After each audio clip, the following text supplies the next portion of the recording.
Hey, hello boys and girls. This video is for national interest. बहुत important video है, पूरा ध्यान से देखिएगा कि कैसे we are being fooled, we are being looted by the Chinese companies, American companies and all other companies misusing this provision. सुनो ध्यान से, बहुत ही आसान शब्दों में मैं बनाऊंगा ये वीडियो, ठीक है? बट कम से कम एक चीज मेरे को चाहिए, चैनल को सब्सक्राइब करके बेल आइकन दबा देना और शेयर कर देना. इतना मैं तुमसे उम्मीद करता हूं. अभी नहीं, पहले पूरा वीडियो देख लो, उसके बाद सुनो. दोस्तों, आपको पता है जो इंडिया में कंपनीज है, डोमेस्टिक कंपनीज, जैसे मेरा कंपनी है, ठीक है, आपके मम्मी पापा का कंपनीज होगा, डोमेस्टिक कंपनीज के ऊपर इनकम टैक्स का रेट कितना है? ये डिपेंड करता है टर्नओवर के ऊपर. अगर टर्नओवर अप टू 25 करोड़ है, अगर टर्नओवर अप टू 250 करोड़ है, 250 करोड़ तक का टर्नओवर है, तो टैक्स रेट रहता है 25%, 25%. और 250 करोड़ से ज्यादा है तो इनकम टैक्स रेट रहता है 30%. So domestic companies having turnover up to 250 crore will pay income tax of 25%, and domestic companies having turnover of more than 250 crores in a year will pay income tax of 30%. 25%, 30% है domestic companies के ऊपर. जाहिर सा बात है, मेरा company 25% tax देता है. फॉरेन कंपनीज के ऊपर यही इनकम टैक्स रेट 40% है, 40%, इररिस्पेक्टिव ऑफ द टर्नओवर. भाड़ में का टर्नओवर, फॉरेन कंपनी को बोला गया भाई तेरा टर्नओवर कितना भी हो, तेरे को 40% टैक्स देना पड़ेगा. अब क्या हो रहा है? देखो दोस्तों, ऑब्वियस बात है, हिंदुस्तानी कंपनीज के लिए टैक्स रेट कम होना भी चाहिए, बिल्कुल होना चाहिए, इंडिया की कंपनीज है. और फॉरेन कंपनीज के लिए इनकम टैक्स रेट ज्यादा होना चाहिए, वो फिरंगी कंपनीज है, बाहर के कंपनीज है, बाहर रहते हैं और यहां से प्रॉफिट कमा करके ले जाते हैं, तो उनको यहां पर ज्यादा टैक्स देना पड़ेगा, 40%. अब दिक्कत क्या हो रहा है? कंपनी कौन होता है? मैं आपसे पूछता हूं और मैं आपको बताता भी हूं, पहले आप सोचो. मान लो आपने इंडिया में एक कंपनी रजिस्टर किया. कंपनी तो एक आर्टिफिशियल पर्सन है. मान लो से फॉर एग्जांपल 10 चाइनीज लोग, 10 लोग, जिन लोग इंडिया आज तक आए नहीं है, चाइना के हैं, लेकिन मुंबई में एक ऑफिस खोल दिया, कंपनी का रजिस्टर्ड ऑफिस मुंबई में खोल दिया और मुंबई में एक कंपनी को रजिस्टर कर दिया. Company is an artificial person. क्या वो एक इंडियन कंपनी कहलाएगा? क्या वो यहां का कंपनी कहलाएगा? क्या वो डोमेस्टिक कंपनी कहलाएगा? हमारा कानून, द कंपनीज एक्ट 2013 के हिसाब से, yes, foreign national share holders, चाहे 100% फॉरेन नेशनल शेयर होल्डर्स हो, अगर वो कंपनी इंडिया में रजिस्टर कर रहा है तो वो डोमेस्टिक कंपनी के कैटेगरी में आ जाएगा, वो फॉरेन कंपनी नहीं माना जाएगा.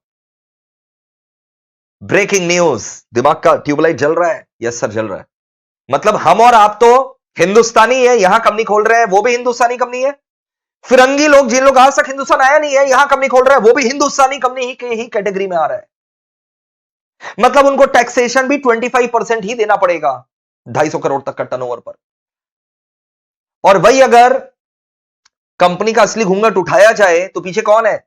चीनी लोग. एक्चुअल में 40% टैक्स अट्रैक्ट होना चाहिए था. अब आप पूछेंगे सर, अगर उन लोग यहां पर कंपनी खोल भी दे रहा है, वो इंडियन कंपनी है भी, 25% टैक्स भी लग रहा है, तो सर इससे हमारा घाटा क्या? अरे 15% का नुकसान हो गया ना, 15% का तो नुकसान हो गया. एक्चुअल में तो सारे फॉरेन शेयर होल्डर्स हैं, सारे फॉरेन सिटीजन्स हैं. समझ में आ गया सर? तो अब उन लोग क्या करते हैं? यहां 25% टैक्स देता है खाली, और रिमेनिंग जो प्रॉफिट रहता है 75% सब अपने विदेशी शेयर होल्डरों को, नागरिकों को बांट देता है. समझ में आ गया सर? ये बड़ा प्रॉब्लम है. तो यहां पर जो है, अर्जेंटली कंपनी शब्द का जो डेफिनेशन है उसको चेंज करने का मांग जोर शोर से कर रहे हैं, इंडस्ट्री के जाने माने लोग भी कर रहे हैं, ठीक है. अभी हाल फिलहाल में भी एक मोदी जी को चिट्ठी गया है consulting engineer association of India की तरफ से, CEAI, consulting engineer association of India. ऐसे बहुत सारे बॉडीज हैं जिन लोग अपना मांग रख रहे हैं. मैं भी इस वीडियो के थ्रू यही मांग रखता हूं भाई, कि जो भी मतलब थोड़ा सा भी अगर रीजनेबलनेस होगा,